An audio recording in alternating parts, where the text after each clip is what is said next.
Olá pessoal, primeiramente desculpem o atraso. Essa semana eu fiz uma mudança, então atrasou muita coisa. Achei que ia ser mais rápido, gastamos muito tempo. Mas enfim, hoje nós vamos continuar nossos estudos sobre tiristores. A gente vai ver principalmente as características dinâmicas deles e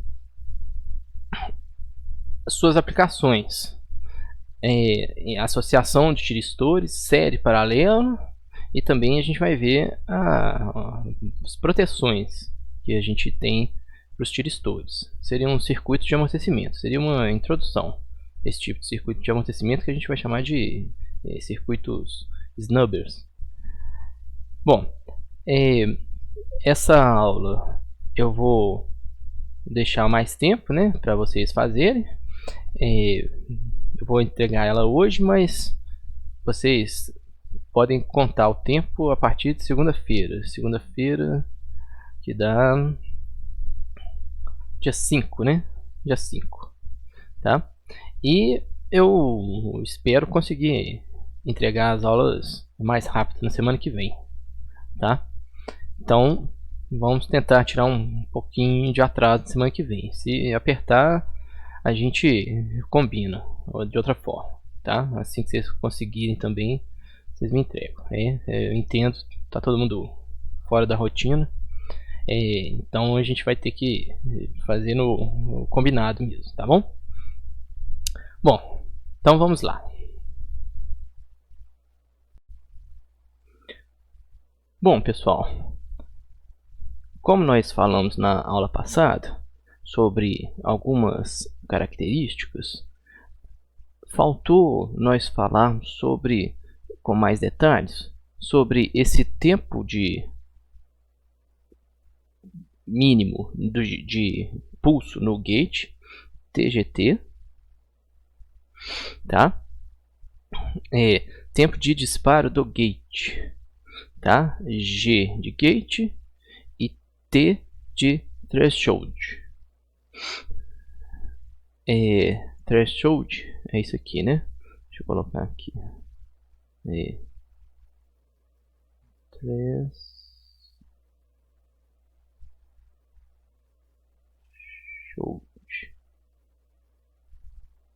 tá? Então, esse tempo é o tempo mínimo que você tem que manter o gate alimentado para que o processo de travamento ocorra. Então, na aula passada eu falei muito sobre a corrente mínima de travamento. Então, a corrente mínima de travamento no corpo do tiristor, a corrente IT. Então, é corrente IT ou corrente anodo-catodo, tá? Então a gente vai ver muito por aí, ó, essa corrente aqui, ó, ser chamada de IT, corrente do tiristor, ou corrente anodo-catodo. Na aula passada a gente viu que para o tiristor travar ligado, a corrente mínima do tiristor tem que ser maior do que um valor, que é a corrente de travamento. Então, essas correntes aqui, ó, para ligar, então, para ligar, essa corrente que circula aqui, ó, tem que ser maior do que a corrente IL, que é a corrente pequena, mas é a corrente de travamento. Uma vez que ligou, basta manter o nível de corrente maior do que um valor IH, H de hold, tá? L de let, travamento, né?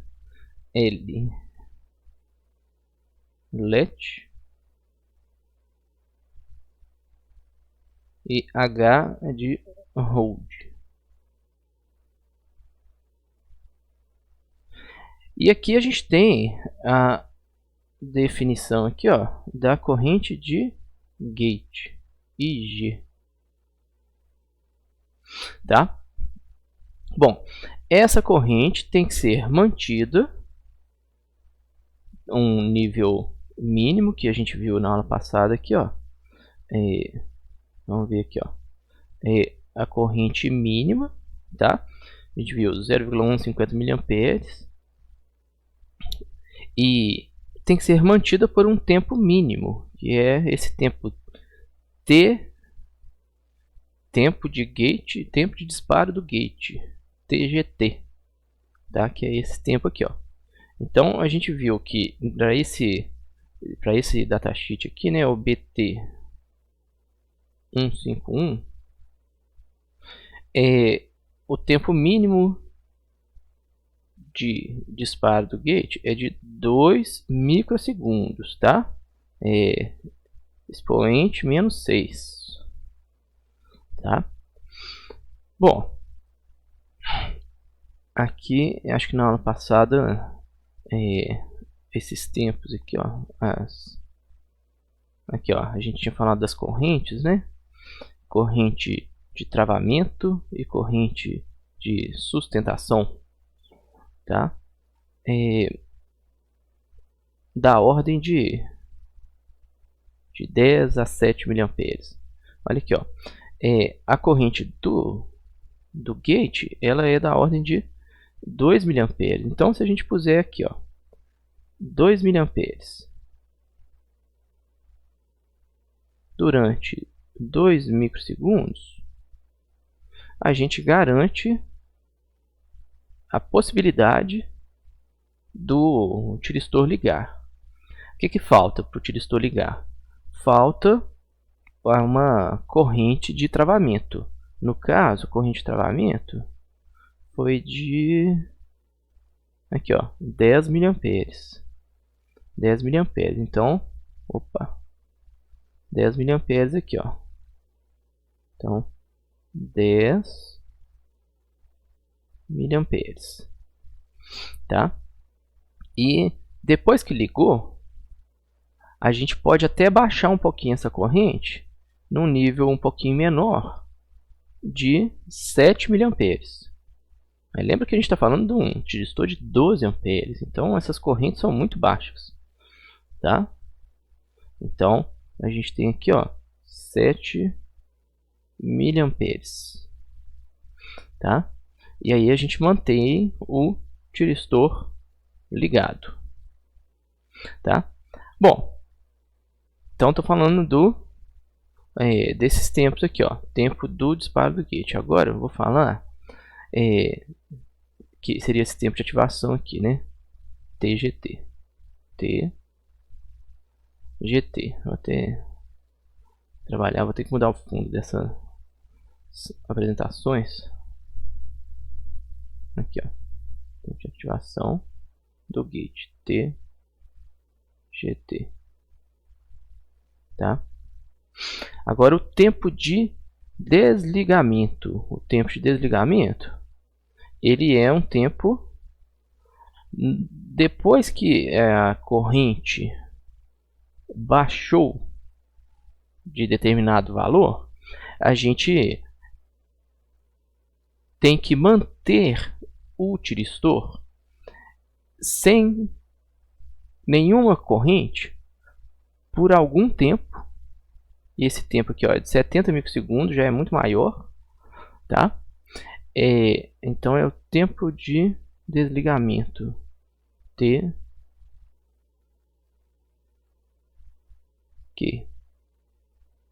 tá? A gente vai ter que manter o tiristor desligado por um tempo muito maior, porque se a gente aplicar a tensão de novo, o tiristor ele não vai ter tido tempo de refazer as suas ligações internas e voltar ao estado desativado, tá? E se ele estiver no meio do processo de reconstruir as barreiras de potencial das junções PN internas, ele acaba permitindo novamente a condução, sem nenhum disparo do gate. É como se ele tivesse continuado a funcionar. A gente vai ver isso mais para frente, um gráfico disso. E o outro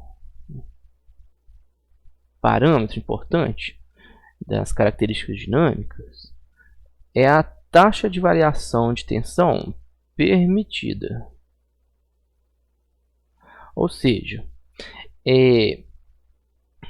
quando a gente desligar o tiristor, ou não, o tiristor está desligado, se eu aplicar um degrau de tensão entre anodo e cátodo, então se eu aplicar um degrau de tensão VAK aqui, então vamos supor que eu tenho lá o circuito do tiristor, tá? Vamos fazer assim, ó. Tá aqui o tiristor com o gate desligado, em nada, não tem nada ligado nele. Aí eu venho aqui e faço isso aqui, ó. Apenas ligo a chave. Então, atenção, vamos dizer que eu tivesse aqui, ó, 300 volts aqui, ó. Se eu ligar a chave e não tiver nenhuma indutância parasita ou capacitâncias parasitas aqui, ó, nenhuma resistência parasita, o que vai acontecer? A tensão de anodo para cátodo, no momento que eu ligar a chave, ela sai do 0 para um valor muito grande. Então estava lá em 0. Aí de repente eu ligo a chave. Olha lá, aí ó. Qual que é a inclinação disso aqui, ó? DV. Anodo cátodo. Né? Lembrando que esse gráfico é anodo cátodo. Ela é praticamente infinita. Então se eu fizer isso, o tiristor vai ligar e vai começar a conduzir. Então a gente tem que tomar um cuidado de não deixar a corrente anodo cátodo crescer muito rápido, tá? Então, como é que isso vai ser feito? A gente vai adicionar circuitos de amortecimento, tá? Então vamos ver isso mais para frente. Só lembrar isso aqui, ó. Aqui, ó, tá vendo? Qual que é a taxa máxima que é permitida? Então vamos pegar aqui, ó. Taxa máxima permitida de típica, né? 130. Então aqui, ó, aqui tá falando que no mínimo 50, né? 50. O que é isso, ó? Se você puser uma taxa aqui, ó, vamos dizer aqui, ó, nesse nosso gráfico aqui, ó. Deixa eu aproximar um pouquinho aqui. Nesse nosso gráfico aqui, se por acaso, vamos dizer que passou aqui, ó. Então são 300 volts que a gente está colocando, né? Se por acaso, vamos dizer, passados 1, 2, 3 microsegundos aqui, ó. Então comecei o chaveamento aqui no 0, tá? Se a tensão real, repara que é microsegundo, é muito rápido, né?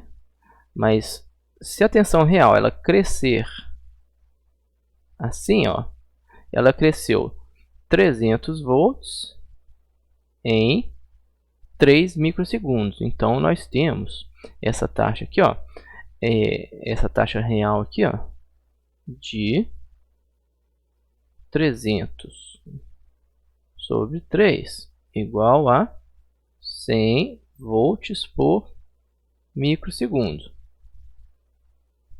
possivelmente esse tiristor vai suportar, tá?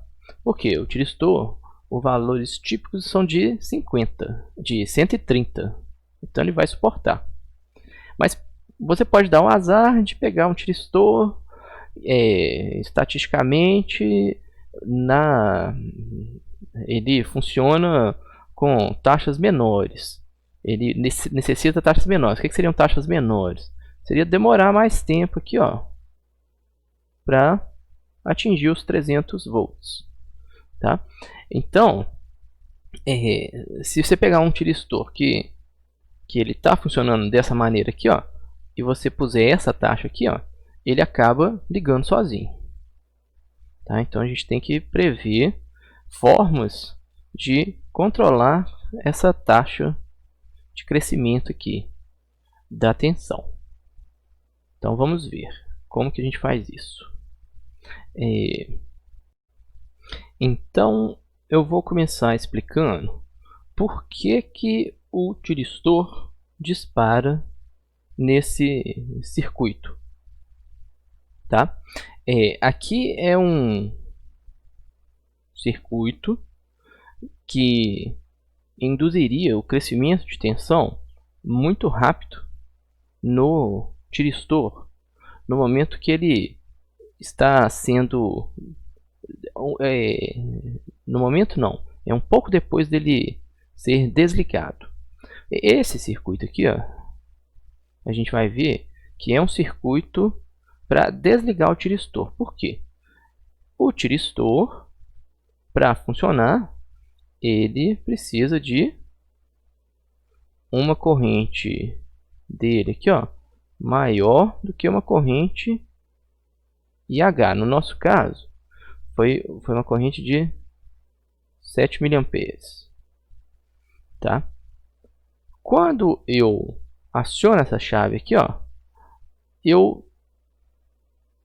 se a chave tiver menos resistência do que a resistência interna aqui do tiristor, a corrente vai vir praticamente toda para cá, tá? E a corrente aqui nesse tiristor vai ficar menor do que a corrente de sustentação e ele vai desligar. Então, a corrente que estava passando por aqui, no momento que eu aciono a chave, a corrente desvia e vem para cá. Então esse daqui vai ser o desvio, né? Então tudo bem, eu desviei a corrente, mantive a corrente menor do que a corrente de sustentação, deixei um tempo para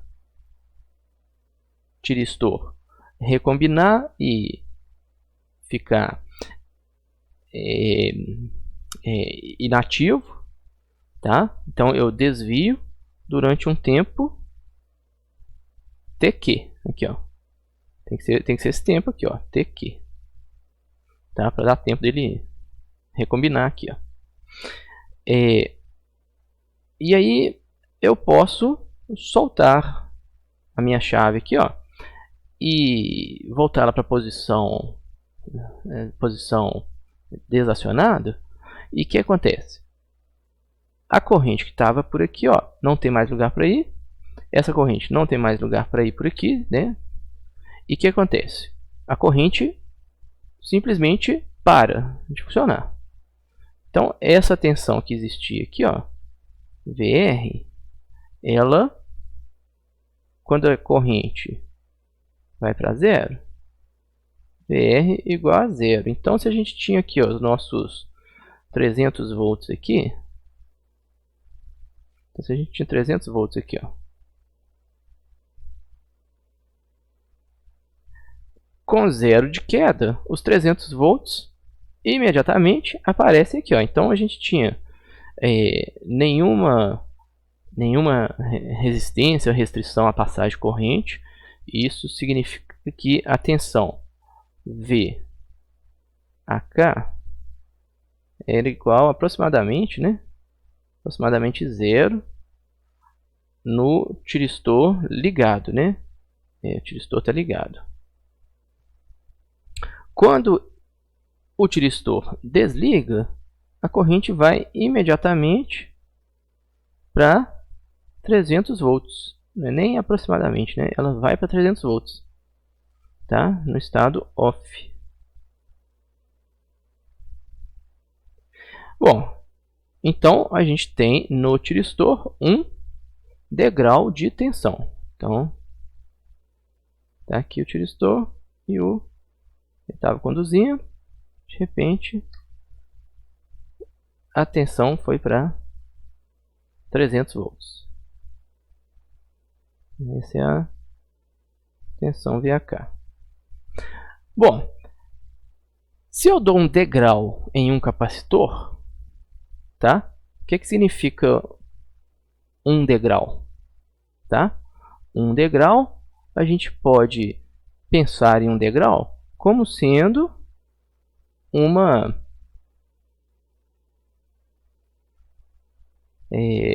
um degrau perfeito é difícil, mas vamos imaginar um degrau assim, ó, um degrau com uma borda aqui, ó. A gente pode imaginar um degrau como sendo aqui, ó, a borda de uma senoide aqui, ó, tá?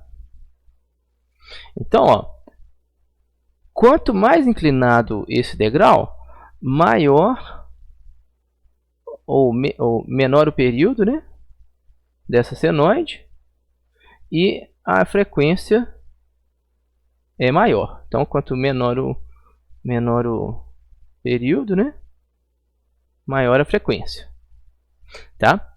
E o que é a reatância de um capacitor, né? O módulo da reatância é igual a 1 sobre ômega C, que é igual a 1 sobre 2 πf. Então tem F aqui embaixo. Então, se a frequência sobe demais, XC diminui muito. Então, no lugar do capacitor, a gente vai ter uma reatância muito baixa no momento do... Aqui, ó, XC. A gente vai ter a reatância muito baixa no momento do degrau. E isso vai criar uma corrente muito grande aqui, ó. Vejam aqui, ó. Aqui a gente tem os nossos as nossas junções PN, né? Então, vou até aproximar aqui, ó. As junções PN aqui, ó. Então a gente tem a junção PN aqui, anodo, catodo. Temos outra junção PN aqui, anodo, catodo. E temos uma junção PN reversamente polarizada aqui, ó. Tá? Então, a corrente pode passar por aqui. A gente já viu que todos diodos, toda junção PN, ela tem uma capacitância de junção, que é justamente essa capacitância aqui, ó.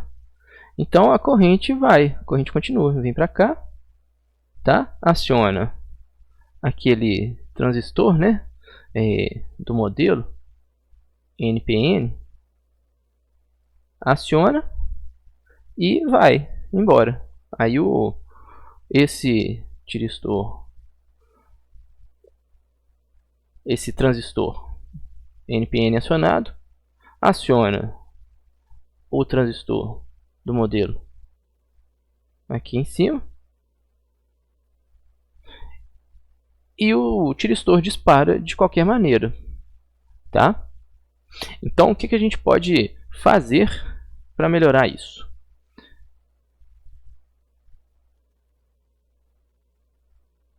Diminuir a taxa de crescimento da corrente. Então, como é que a gente faz? A gente adiciona um circuito de amortecimento. Então, vamos ver aqui, ó. Aqui a gente tem o nosso circuito de amortecimento. O circuito de amortecimento nada mais é do que a colocação ou a adição de um capacitor bem maior aqui, ó. A gente viu na aula dos diodos que a capacitância de junção aqui, ó, é da ordem dos picofarads, CJ, né? É da ordem dos picofarads. Então é uma capacitância muito pequenininha, tá? O que a gente faz? Se a gente adiciona uma capacitância aqui, picofarads, né? Lembra que é expoente menos 12, tá? Se a gente coloca aqui um capacitor de microfarads, expoente menos 6, tá vendo? A gente já aumentou a capacitância aqui, ó, no circuito da ordem de 1 milhão de vezes, tá? Bom, então a ideia seria isso aqui, ó, aumentar a capacitância. Por quê? Uma capacitância maior conjugada com uma resistência de carga, a gente vai ter um circuito RC.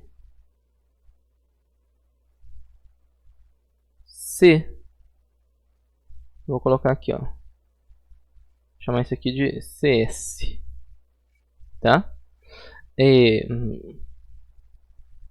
Aqui está omitida, né, a nossa chave de desligamento, mas imagine que a gente tivesse colocado a nossa chave aqui, ó. Nossa chave de desligamento estaria aqui, ó, tá? Então, imagine, acabei de desligar. Aqui a gente tem a tensão, né, de 300 volts que eu estou falando, tá?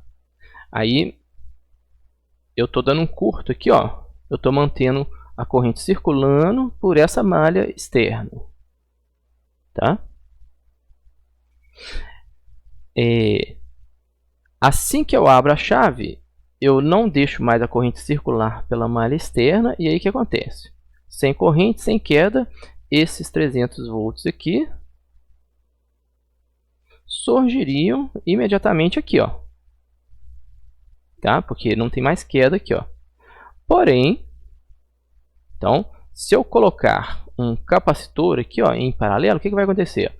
A corrente, ela não vai parar de circular quando eu abrir essa chave. A corrente vai circular agora, ó, por aqui, ó. Aqui e aqui, ó. Vai circular por aqui de forma... Então a corrente estava circulando, a corrente continua circulando de forma lenta, né? De forma decrescente, ela vai decaindo, tá? Então a gente tem aqui, ó, corrente IRL, tá?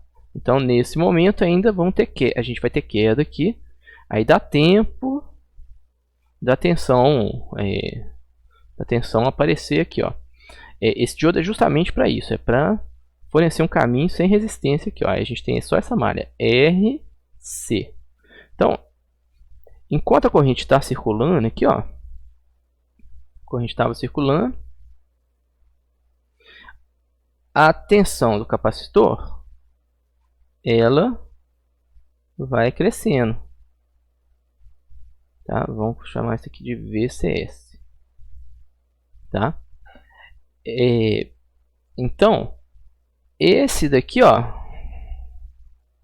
vai ser o nosso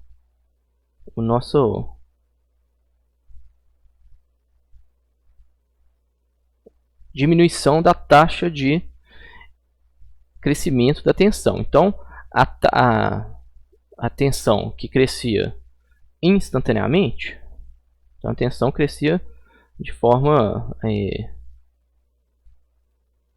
instantânea, tá nesse ponto aqui, né? A tensão VAK. Agora ela vai crescer igual a taxa de crescimento do capacitor.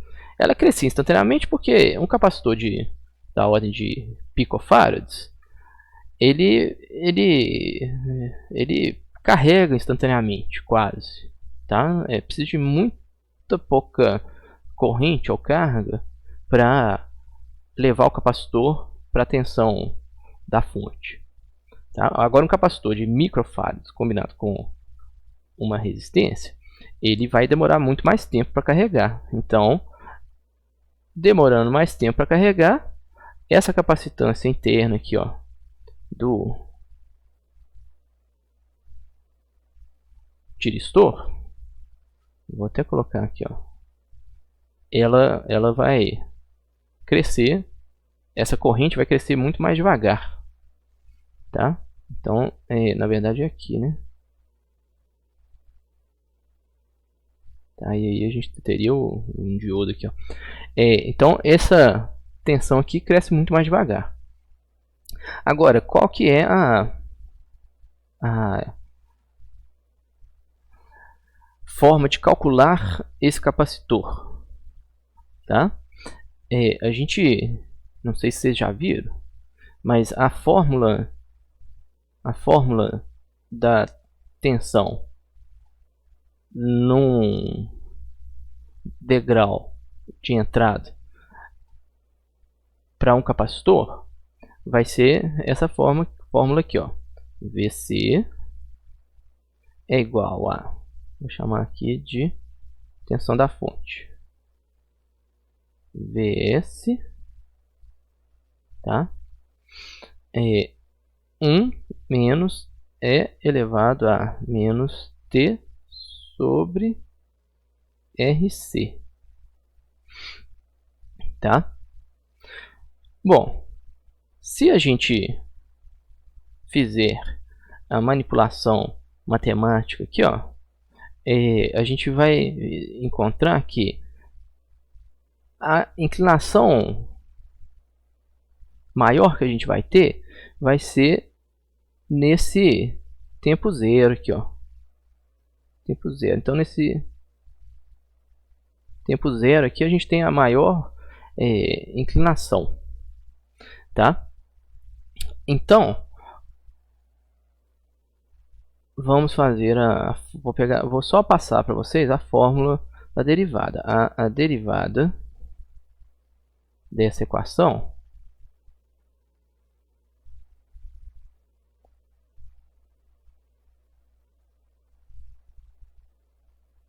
é isso aqui, ó. Menos VS vezes menos 1 sobre RC vezes E elevado a menos T sobre RC. Isso aqui vocês não precisam preocupar como é que chega nessa fórmula, não. Mas essa fórmula ela explica como é que vai ser como que é a derivada. E se a gente pensar no tempo zero, qualquer número elevado a zero é igual a 1, tá? Então esse termo da equação some. Menos com menos cancela. Então vai ficar tensão da fonte sobre RC. E é justamente isso aqui, ó. A derivada é igual, essa derivada inicial aqui, ó, no tempo zero, é igual a tensão de pico sobre RC. E a gente vai fazer, né, de forma bem conservadora, a gente vai fazer essa derivada ser menor do que o nosso tempo nossa taxa de variação. Então vamos supor que a gente faça uma taxa de variação igual a 50 volts por microsegundo, tá? Então a gente coloca aqui, ó, que é do datasheet, né? Do nosso tiristor que eu estou mostrando para vocês, o BT151. Então essa taxa aqui, ó, 50 volts por microsegundo, Então, 50 expoente menos 6 volts por segundo é igual, aí vamos fazer 300, né? Que é a tensão máxima que a gente tem. Aí, ó, vocês já sabem a carga, né, que vocês têm para acionar, porque afinal vocês estão acionando. Vamos dizer que seja um chuveiro, tá? Um chuveiro lá, e vocês calculem a carga em 10 ohms, tá? R vezes C. Então já acha aqui, ó, isola C. Então a gente vai ter a capacitância aqui, ó. Vamos colocar aqui, ó. C igual a 50 volts por ohms. Aqui então seria amperes, na realidade vai ser o farad, tá? 50 vezes 10 a menos 6 sobre 30. Então 50 expoente menos 6 sobre 30. Isso daqui vai dar um pouquinho mais do que 1. 50 sobre 30. Vamos ver aqui quanto é que dá. Rapidinho, pera aí. Igual a 50 sobre 30. 1,67. Então isso aqui vai dar 1,67 vezes 10 a menos 6 farads. Então isso aqui vai dar 1,67 microfarads. Então a gente faria isso para o caso desse circuito aqui, ó, considerando uma resistência aqui, ó, de 10 ohms. A gente colocaria então um capacitor aqui, ó, de 1,67 microfarads. Como não tem um capacitor de 1,67, pode colocar 2,2, por exemplo, né? Então aqui é o mínimo, né? 2,2 microfarads tem, então a gente pode colocar. Bom, e aqui a gente vai ver outra coisa, ó. Quando a gente iniciar o processo de condução de novo do tiristor, aí a gente vai ver que toda essa tensão, toda essa energia armazenada aqui, ó, vai descarregar por aqui. Então, se tiver 300 volts nesse capacitor, isso corresponde a uma carga. Essa carga, ela vai descarregar nessa malha aqui, ó, no momento que a gente reiniciar o ciclo. Então, aqui então foi a carga, tá? E aqui vai ser a descarga. Então, vou falar aqui, ó, descarga vai ser pelo resistor, tá? Por que esse resistor? Para limitar a corrente máxima que passa pelo tiristor, tá? Para a gente não colocar uma corrente muito grande no tiristor, porque o capacitor ele não tem limite de corrente, tá? Quem limita a corrente dele são as resistências internas dele ou da chave, tá? Então, dependendo do caso, a gente pode colocar uma corrente maior por um instante, por um intervalo de tempo pequeno, né? Claro. Mas a gente pode colocar uma corrente muito grande passando pelo tiristor e dar uma queima localizada dentro do tiristor, tá? Então a gente limita a descarga. Então, para limitar essa descarga, a gente coloca esse resistor. Esse resistor a gente pode calcular ele baseando na corrente máxima que passa por aqui. Então, se por acaso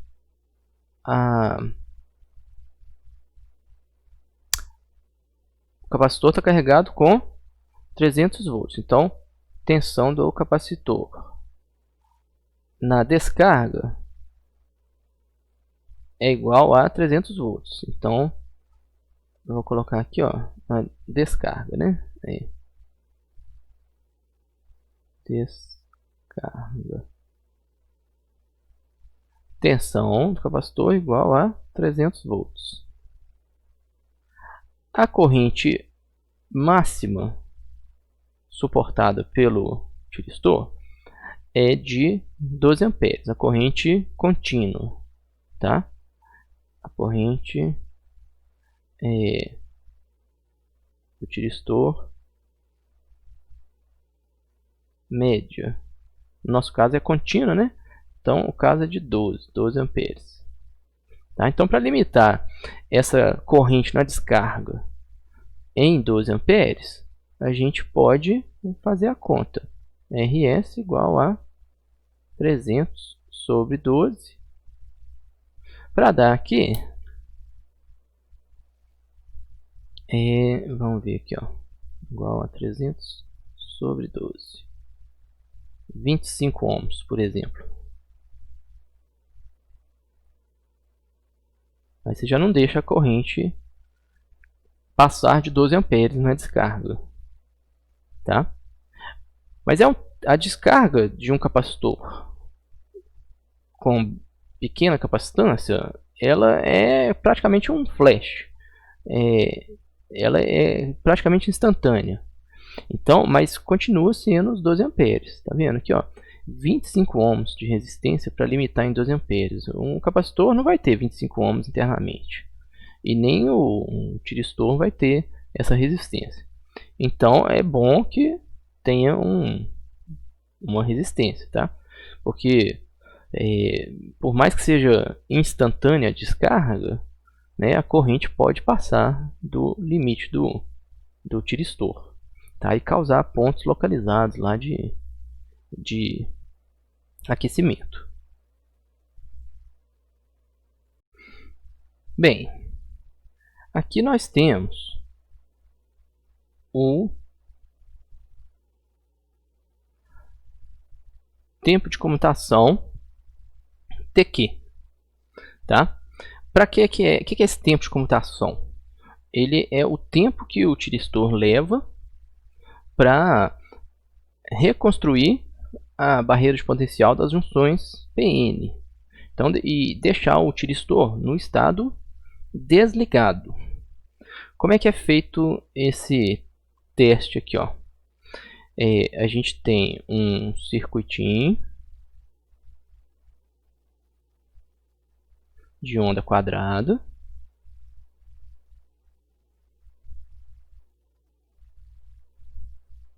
aplicando tensão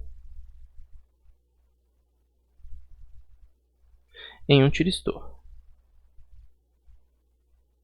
tá? Então a gente aplica tensão. Então vou falar aqui, ó. A gente aplica tensão no tiristor aqui, ó, VK. E também injeta uma corrente aqui, ó, no gate, para fazer ele conduzir. Então o tiristor ele está conduzindo. Então vamos supor que eu vou colocar a tensão da fonte aqui, ó, vou fazer uma escala um pouquinho menor, tá?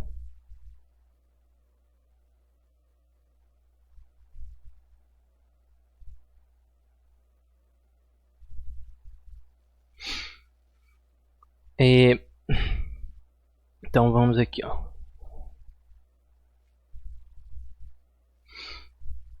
Então imaginem lá que a gente tenha a tensão da nossa fonte. Deixa eu colocar uma cor. VS aqui, ó. E a tensão da fonte estava positiva. Em determinado momento, a tensão da fonte ficou igual a... inverteu. Inverteu e ficou negativo. Aí o que acontece? A partir do momento que a tensão da fonte fica negativa, então vamos dizer que a corrente aqui, ó, do tiristor, ela estava em algum valor. No momento que eu inverto, o que acontece? Se o circuito aqui do tiristor, né, ele tem uma carga R mais L, a corrente cai, mas ela não cai instantaneamente, ela cai de forma controlada, com uma inclinação aqui, ó, é uma inclinação d de dt da corrente do anodo aqui, ó, tá? AK, né? Anodo cátodo. Corrente do tiristor. E como a tensão está negativa aqui embaixo, ó, ela continua a cair e se tornar negativa, tá? Bom, nesse momento a gente vai ter uma retirada das cargas internas das junções do tiristor. Então todos os portadores, os elétrons livres, as lacunas livres que estavam permitindo a condução, elas começam a sair do tiristor, das junções, tá? E começa a ocorrer o esvaziamento dos portadores. Então nesse primeiro momento aqui, tá? A gente tem aqui, ó, nesse primeiro momento aqui, ó, aqui ocorre o esvaziamento.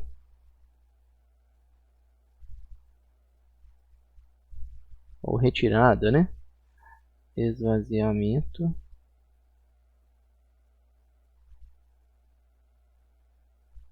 dos portadores.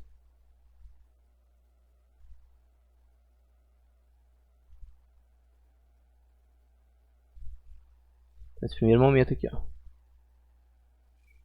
Vamos aproximar um pouquinho. Isso é a mesma coisa do diodo, tá, gente? Nesse segundo momento aqui, ocorre o carregamento da capacitância interna. Então é a carga da capacitância de junção.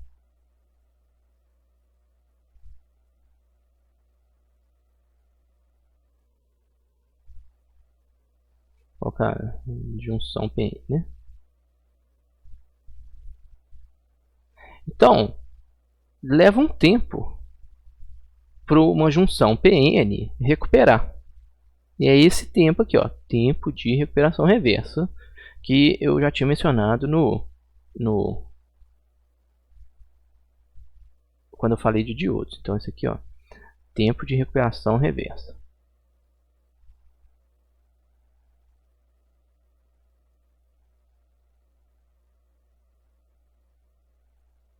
É o tempo todo, ó, porque são dois momentos: o esvaziamento dos portadores de carga e o carregamento da capacitância de junção. Bom, enquanto isso, a corrente está lá funcionando, ó. A corrente que estava passando nesse sentido aqui, ó, ela começa, ó, então as junções estão todas cheias aqui de portadores. Quando a corrente fica negativa, esses portadores vão voltar, tá? E esvaziar a junção. Aí ainda falta fazer a carga da capacitância interna das junções. Então esse tempo todo, ó, primeiro momento, a gente tem uma mobilidade das cargas. Tá? Então, essa mobilidade das cargas aqui, ó, a gente observa que enquanto tem carga, parece que a carga está indo para cá, as cargas estavam indo no sentido positivo, tá? aí as cargas começam a ir no sentido negativo. Então, quando tem carga lá dentro, o tiristor não apresenta nenhuma oposição. A partir do momento que as cargas começam a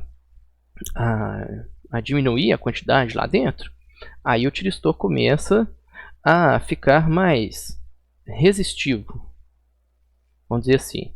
Então a corrente continua circulando lá dentro no sentido inverso, tá? Mas aí, ó, a corrente está circulando agora pelas capacitâncias internas aqui, tá? É aquela capacitância de gate para cá, né? Então tá circulando por aqui, ó. Só que nesse momento o tiristor já apresenta uma resistência grande, porque a barreira de potencial tá começando a ser criada. Então a tensão de anodo catodo ela acaba invertendo, porque as junções elas estão apresentando um comportamento resistivo e a corrente tá voltando aqui nesse sentido. Aí a gente está tendo uma tensão, ó, real nesse sentido aqui, ó, tá? Mais e menos. Então aparece negativo aqui no gráfico, né? Porque a nossa convenção está aqui, ó. A tensão real está surgindo de forma oposta à nossa convenção. Então a tensão surge aqui, ó. Bom, só depois de que a corrente carregou tudo, aí extinguiu a carga toda, aí que a junção realmente começa a funcionar, tá? E nesse momento que a gente poderia aplicar tensão novamente. Então, ó, durante esse tempo todo aqui,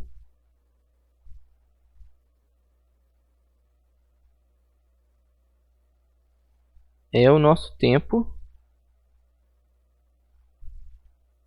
que a gente tem que manter a nossa tem que manter o tiristor desligado, tá? Não pode reaplicar a tensão nele, porque se a gente reaplicar a tensão antes, o que vai acontecer? Ó? Imagine que o tiristor ainda não desligou totalmente. Se eu chego aqui, ó, e aplico tensão através da minha fonte, aplico tensão de volta aqui, ó, o tiristor volta a conduzir, tá? Essa diferença aqui, ó, ela ficou grande aqui no gráfico, mas ela é desprezível, tá? Então essa diferença aqui a gente vai desprezar ela, tá? Porque aqui é só o tempo da corrente decrescer. Então nesse experimento aqui, ó, só se você tiver uma indutância muito grande que vai demorar muito tempo para decrescer, entendeu? Mas esse tempo de recuperação a gente começa a contar do momento que a junção começa a recuperar. Então é o momento que a corrente estava passando no sentido positivo aqui, ó, estava passando nesse sentido, tá? Até colocar de outra cor aqui, ó. A corrente está lá passando, né? A corrente real está passando no sentido da convenção, aqui positivo, tá? Só quando a corrente real ela começa a inverter, quando ela inverte, né? Aí fica negativo em relação à convenção, que começa a contar o tempo aqui, ó, esse tempo, tá? Então, quando a gente tem um tiristor no processo de desligamento, a gente tem que esperar ele efetivamente desligar, e esse é o tempo. Esse tempo aqui, ó, TQ, tá? É o tempo de comutação mínimo, tá? Esse teste, gente, ele é feito diminuindo, a gente vai diminuindo cada vez mais. Então a gente começa com uma uma tensão, né? A gente vai ligando e vai diminuindo. Vai diminuindo, vai diminuindo, vai diminuindo, até chegar no tempo mínimo que o tiristor começa a ligar novamente. Tá? E assim que a gente determina o tempo de comutação. Tá? Bom, agora vamos para o próximo tema. A associação de tiristores. Bem, no caso da associação de tiristores, essa associação é feita pelo mesmo motivo que a gente associa diodos. Tá? Se por acaso a tensão a ser bloqueada é maior do que a tensão do dispositivo, do componente. Então,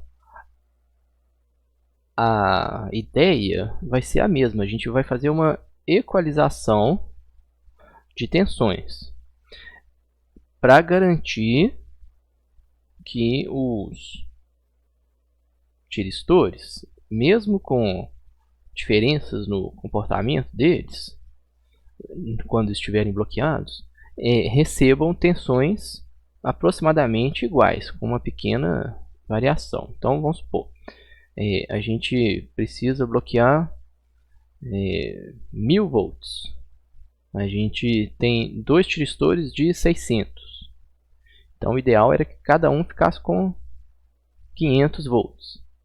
Mas aí a gente a gente identifica, né, qual deles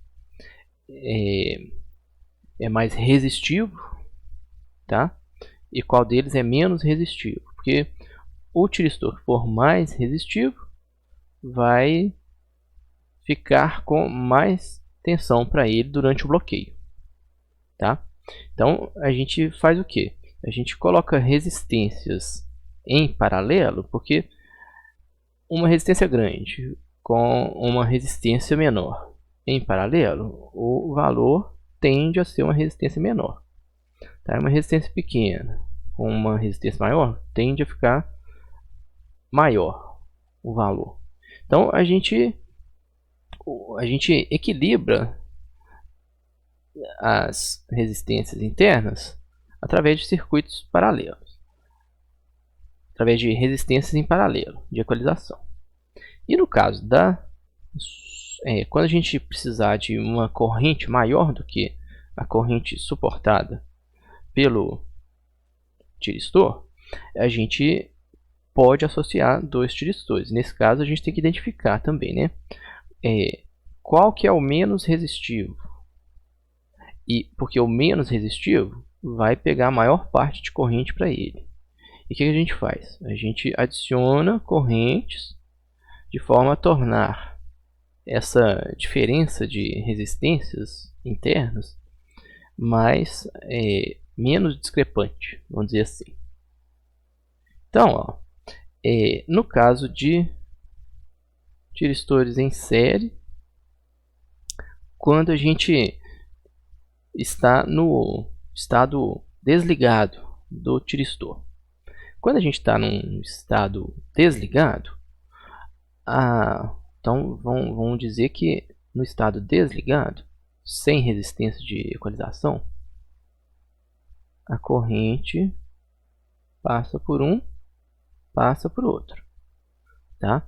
É essa corrente aqui, ó, a corrente de fuga, tá? Tá passando pelos tiristores, é a mesma corrente, tá? Então, aqui a gente identifica que para uma mesma corrente, o tiristor 2 apresentou uma tensão muito menor que o tiristor 1. Ou seja, o tiristor 2 está deixando o tiristor 2, ele deixa a corrente passar mais fácil, ele oferece menos tensão contrária. A gente poderia falar assim, ele está menos resistivo.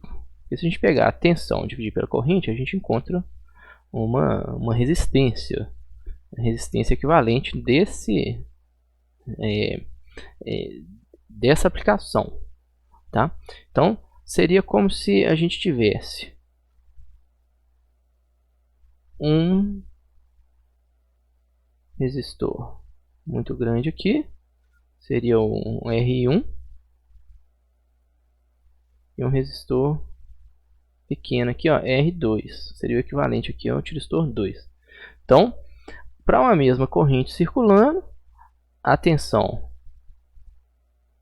VR1 vai ficar bem maior do que a tensão VR2, tá? Então, aqui, ó, a tensão VR2 está, vou colocar só um, vamos dizer que está 2 para 1, por exemplo, né? Tá até aqui no gráfico, ó, 2 para 1, por exemplo. Então, vamos dizer que aqui seria, para essa corrente circulando, a gente teria aqui, eu dei o exemplo de 600 volts, né, máximo, né, bloquear 1000 volts, esse tiristor aqui, vamos dizer que ele tivesse com 500, aqui teria 500 volts, né, aqui seria 250, 2 para 1, olha só, o que a gente está conseguindo bloquear é 750 volts, tá? Se a gente puser 1000 volts, o que vai acontecer?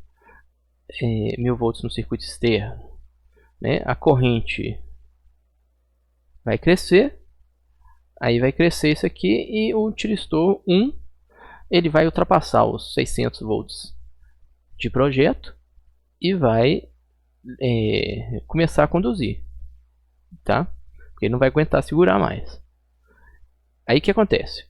O outro tiristor que está desligado vai ficar com os 1000 volts para ele e vai conduzir de novo, tá? E aí a gente perde o controle do nosso circuito, tá? A gente não consegue mais desligar o nosso circuito e a gente vai ter problemas, né? Sobreaquecimento aqui e até queima dos tiristores.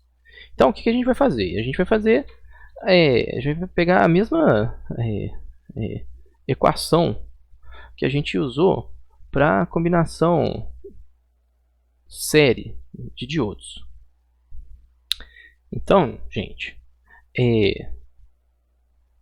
vamos colocar aqui, ó.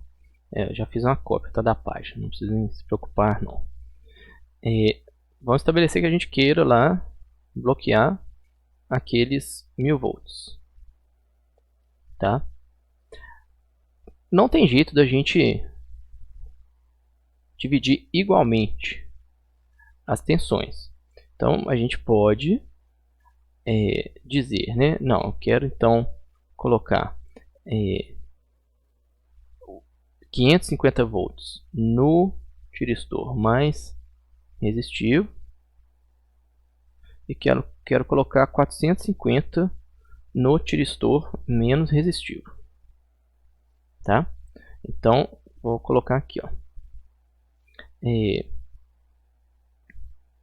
A gente tinha 500, aqui vai ser 550,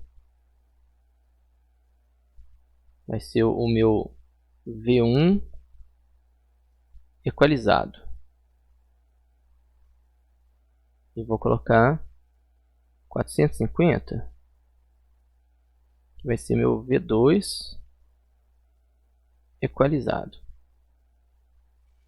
Aí eu venho aqui, ó, nas duas curvas. Se eu coloco 450 no tiristor 2, agora vamos colocar uns exemplos aqui, ó.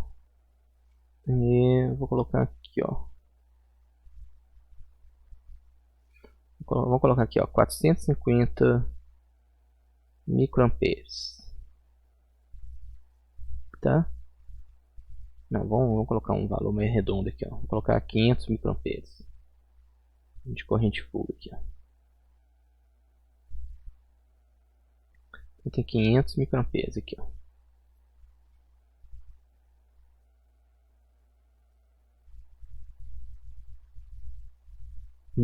Repara, ó, no tiristor 2, né? O tiristor 2 é o menos resistivo.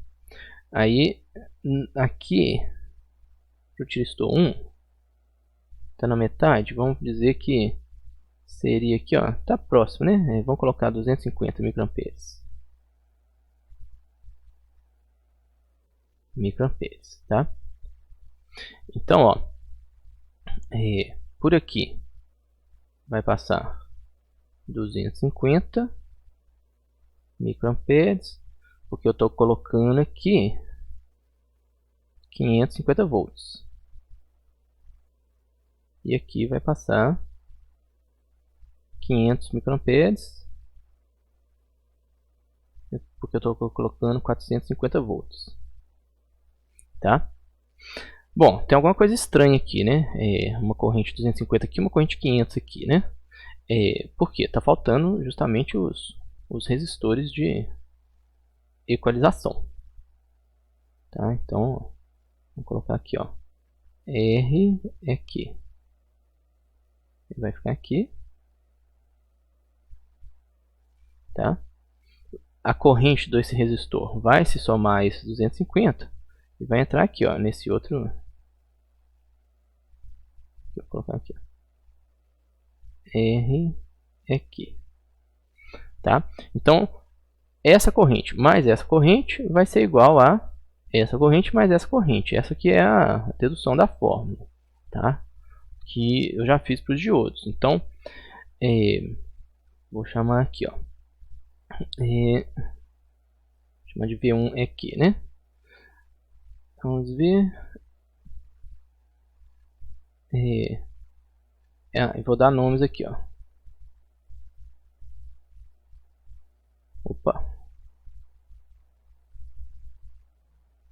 Vou chamar esse aqui ID2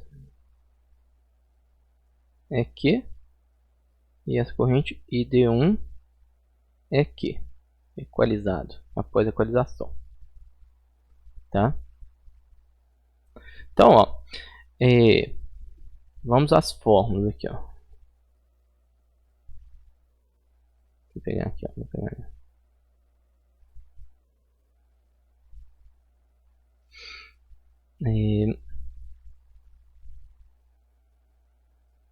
ID1 aqui.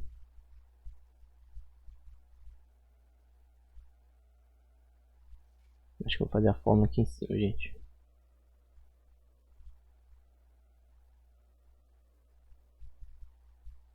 Fica mais fácil. ID1 aqui mais R. Opa. V1 aqui sobre R aqui. Isso aqui é a corrente que passa por aqui.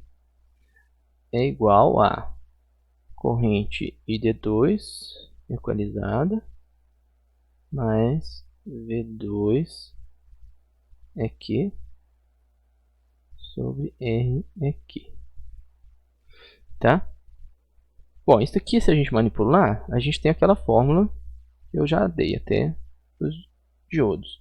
Resistência de equalização é igual a tensão V1 é Q menos V2 é Q sobre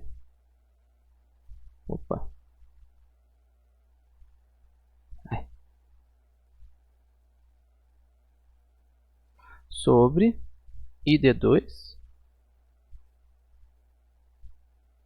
menos ID1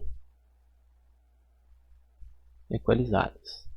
Tá? E aí a gente coloca o resistor de equalização aqui, ó. Então, tensão maior menos tensão menor, corrente maior menos corrente menor. Tá? A gente acha então nossas... Qual deve ser o resistor? A gente colocar aqui. Agora vamos para o tiristor, associação paralelo de tiristores. Aqui na associação paralelo, a gente também vai determinar preciso uma corrente de, no caso aqui, ó, 120 amperes. Aí eu tenho dois tiristores de 70. Só que um tiristor ele é mais condutivo do que o outro. Então esse tiristor aqui, ó, o tiristor 2, para uma mesma tensão, mais e menos, para a mesma tensão aplicada sobre ele, então vamos fazer aqui, ó. Aqui, ó. Então tem dois lugares para a corrente passar, pelo tiristor 2 e pelo tiristor 1, tá? Então essa corrente divide aqui, ó. O tiristor 2 aqui, ó, no caso, ele está com uma resistência equivalente menor. Então por aqui, ó, a gente vai observar uma passagem de mais de 70 amperes, tá? E pelo tiristor 1, a gente vai observar uma passagem aqui, ó, de menos de 50 amperes.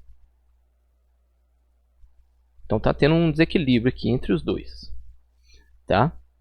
Então o que a gente vai fazer? Vamos aproximar um pouquinho aqui. Então essa resistência aqui, ó, vou chamar de R1 aqui, né? R1 aqui estaria maior do que a resistência R2. R2 está menor. Tá? Então a preferência, a distribuição das correntes está tendendo para o tiristor 2. Então, ó, ele às vezes já está trabalhando acima do limite dele, tá? Então aqui mais do que 70, aqui menos do que 50 amperes. Tá? Então não tá bom. Imagina que a gente quisesse passar, né, 120 amperes nesse circuito. O ideal é que a gente passasse 65 no mais condutivo e 55 no menos condutivo, tá? Então como é que a gente faz? Vamos colocar aqui, ó, o mais condutivo vai passar mais corrente. Então aqui eu vou chamar de I2 equalizado, né? Aqui, tá? E o outro tiristor que está mais resistivo, vou chamar de I é que 1. Como é que eu fiz anteriormente? Pera aí. Ah lá, eu falei até diodo, né? Na verdade era para ter colocado tiristor. Então vou chamar de, deixa eu ver, ID, né? Vou chamar de I1 e I2 equalizados, tá? I1 é aqui. Pronto, então a gente tem aqui 55, né? 55 amperes.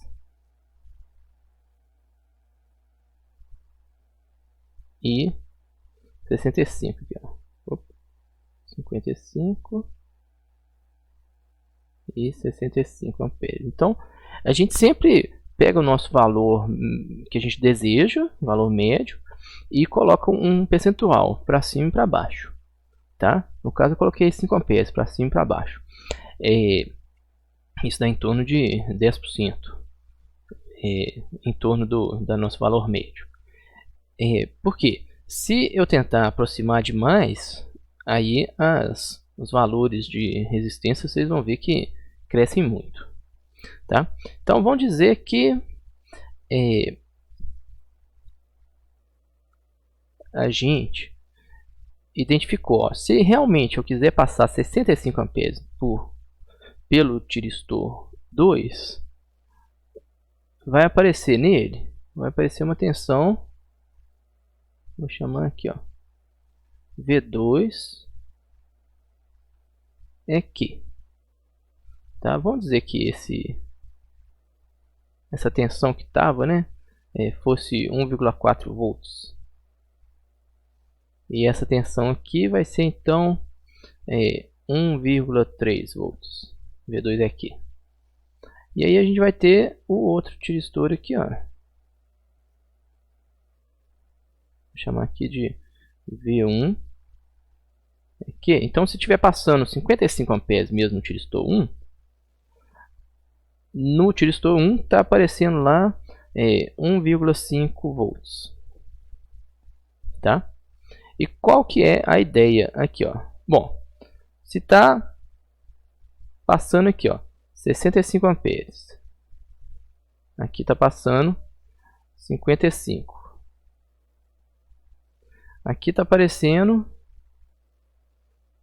1,3 e aqui está aparecendo 1,5 volts. Bom, o que está faltando aqui, ó? Aqui, ó, tem que aparecer, ó, aqui vai aparecer uma tensão maior, então VR, como é que eu dei o nome passado, anterior? VR, aqui, ó, isso, aqui, ó, vou chamar isso aqui, ó, de VR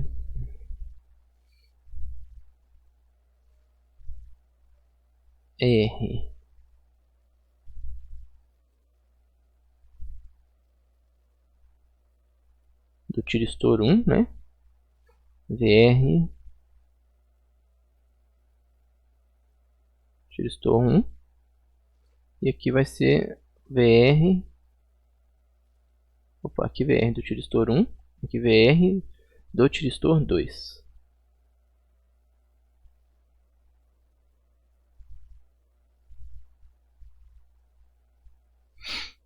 Bom, então vamos dizer que no total, daqui para cá,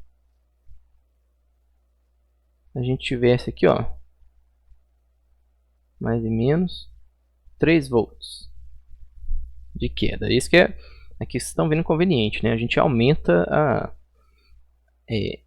quando a gente adiciona resistências, a gente aumenta a tensão de queda aqui no conjunto, né? Que era em torno de 1,4, passou para 3. Então isso que é o maior inconveniente dessa técnica. Então a gente vai ter aqui, para dar para dar 3 volts, 1,5 mais, esse aqui vai ser 1,5. E esse aqui vai ser 1,7 volts. Tá? Então a ideia para a gente obter essa equação é isso aqui, ó. As tensões são iguais. Então, tensão do tiristor 1. Tensão, eu coloquei aqui, ó, V1 é Q mais VR do tiristor 1 é igual à tensão de baixo. V2 é Q mais VR T2. VR do tiristor vai ser isso aqui, ó. R de equalização, né? R aqui. I. Essa corrente aqui, ó. I1 é que é igual a V2 é que mais R e 2. Aqui, ó, V1 equalizado. Então a gente isola o R aqui, aí vai dar uma equação desse jeito aqui, ó.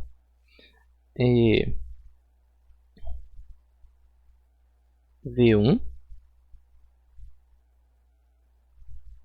menos V2 sobre I2 menos I1. E aí a gente acha a resistência de equalização. Seriam essas resistências aqui do circuito. R está marcado aqui como R apenas. Tá? Então, é idêntico à equalização de diodos. Aqui, gente, vocês vão ver que os resultados vão andar em miliohms. Tá? São resistências muito baixas. Tá? Porque a gente está falando de 50 amperes passando para dar 1 volt. Tá? Então esses resistores às vezes são difíceis de serem construídos. Tá? E eles aquecem muito. Tá? Da ordem de watts, 20 watts, 10 watts. Então a gente tem esse inconveniente. A perda de energia aqui, ó, e o aquecimento é grande. Então são resistores difíceis de serem encontrados por aí. Mas dependendo, tem que fazer, né? Aqui eu esqueci de falar, na associação de resistores em série, aqui dá da ordem de centenas de quiloohms. Tá? Então são resistores bem grandes. Eles são... a energia que eles dissipam é bem menor. Então associar em série é mais fácil. Tá? O valor do resistor e a potência é bem menor. Aqui é da ordem de, vamos supor, 10 até 30 miliohms, por exemplo. Tá? Mas está na faixa das dezenas de miliohms. Então, aqui agora nós vamos falar da proteção dos tiristores. Bem, outro tipo de problemas que nós podemos encontrar no uso dos tiristores é uma concentração de corrente no início da condução. Então, no corpo do tiristor, o início da condução se dá de forma não homogênea. A condução se inicia em um ponto da pastilha de silício e vai se propagando, e no final toda a pastilha está conduzindo. Esse ponto inicial de condução faz com que toda a corrente passe por uma área muito menor do que a área total da pastilha de silício. E se ocorrer o disparo do tiristor pela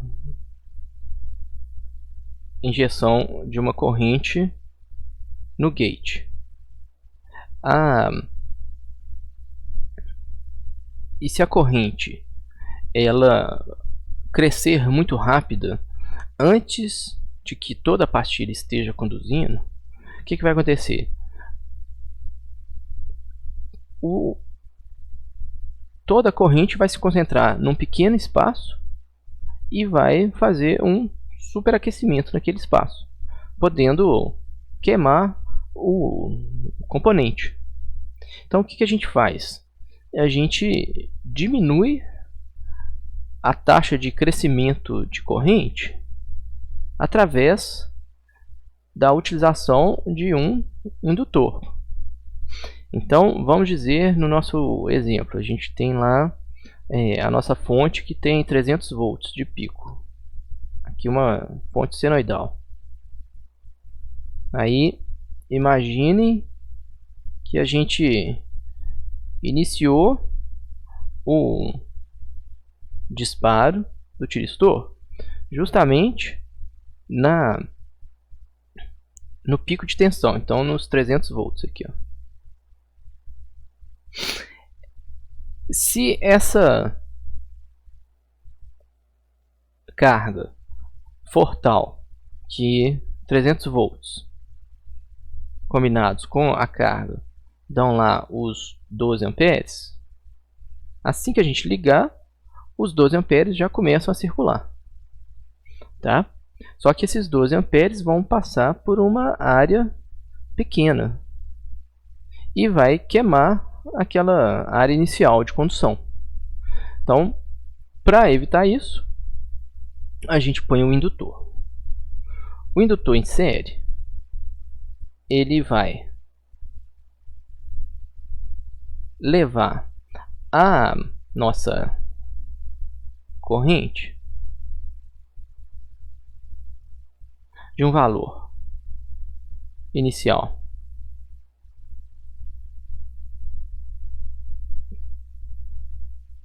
variando instantaneamente para uma variação mais suave. Então, se a gente fez o disparo e a corrente num resistor, ela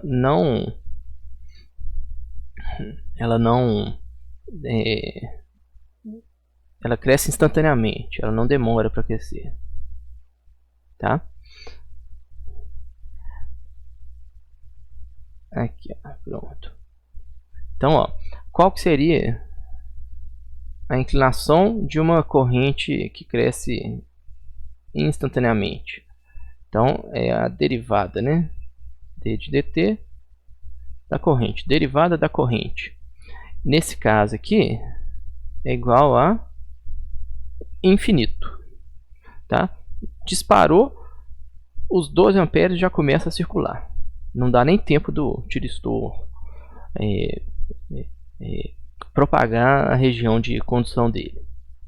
Bom, quando a gente coloca um indutor, a gente vai fazer isso aqui com a corrente.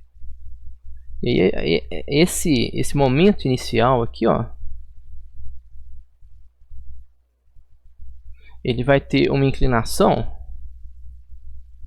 bem menor do que teria se a gente não colocasse o indutor. Então, esse ponto aqui, ó, é com indutor.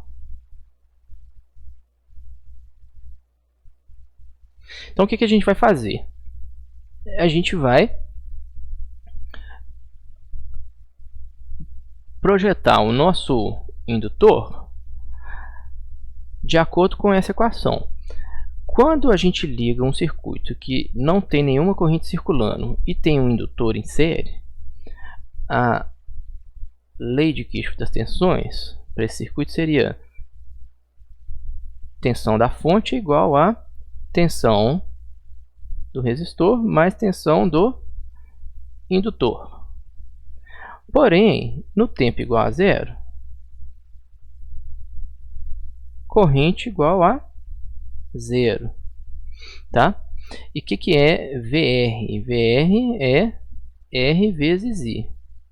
Então, no tempo igual a zero, VR vai ser igual a zero.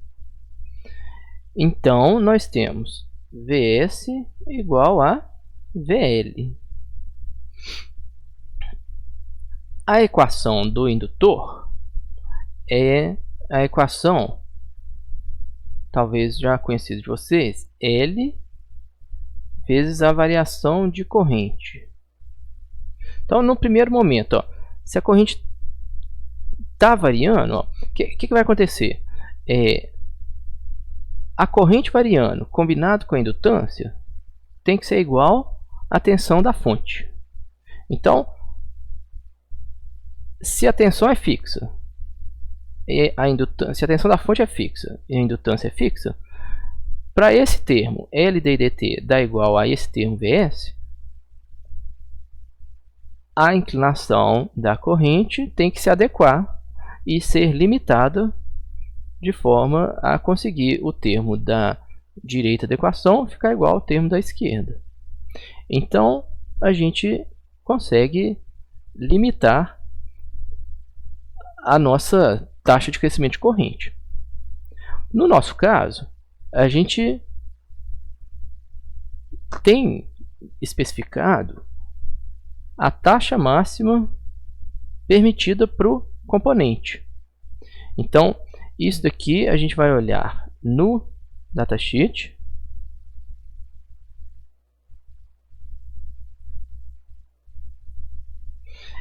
Essa tensão a gente sabe, ou a gente vai projetar para o pior caso um disparo aqui, ó, com a maior tensão. Então a gente vai colocar aqui, ó, nossos 300 volts para a gente achar o nosso indutor. Então, nosso indutor vai ser L igual a tensão sobre taxa de variação da corrente DI dt. Valor máximo, né? Bom, para esse tiristor que a gente está trabalhando, a taxa de variação permitida máxima é de 50 amperes por microsegundo.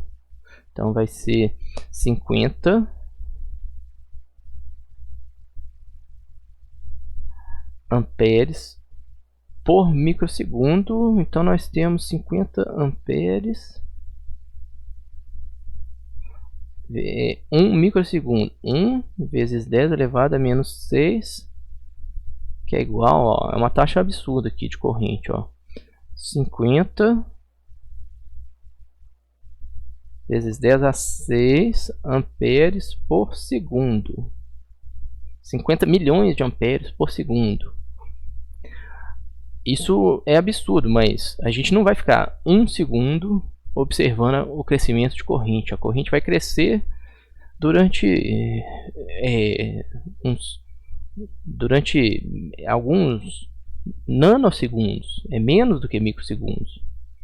Por exemplo, meio microsegundo. Então, em meio microsegundo a corrente vai crescer 25 amperes, tá? Porque em 1 microsegundo a corrente cresce 50, em meio vai crescer 25. Então a gente vai jogar esse valor aqui, ó. Já temos aqui, ó, 300 sobre 50 vezes 10 a 6. Bom, 300 sobre 50 dá 6. Expoente menos 6, embaixo 10 elevado a 6, né? Vai ficar 10 elevado a menos 6. Então 6 vezes 10 a menos 6 é igual a 6 microhenries. A gente está falando de indutância, né? Então 6 microhenries. Vocês observam que essa indutância é uma indutância muito pequenininha, tá? A gente não precisa preocupar com valores muito grandes de indutância, tá? Então ajuda bastante. É muito fácil ter uma indutância para a gente trabalhar aqui, ó, tá? Vamos ver aqui. Ah, tá. Então temos nosso circuito de proteção no início da condução. Bom, gente, então por hoje é isso. Próxima aula a gente vai ver comutação e como fazer um circuito completo de proteção, um circuito de amortecimento.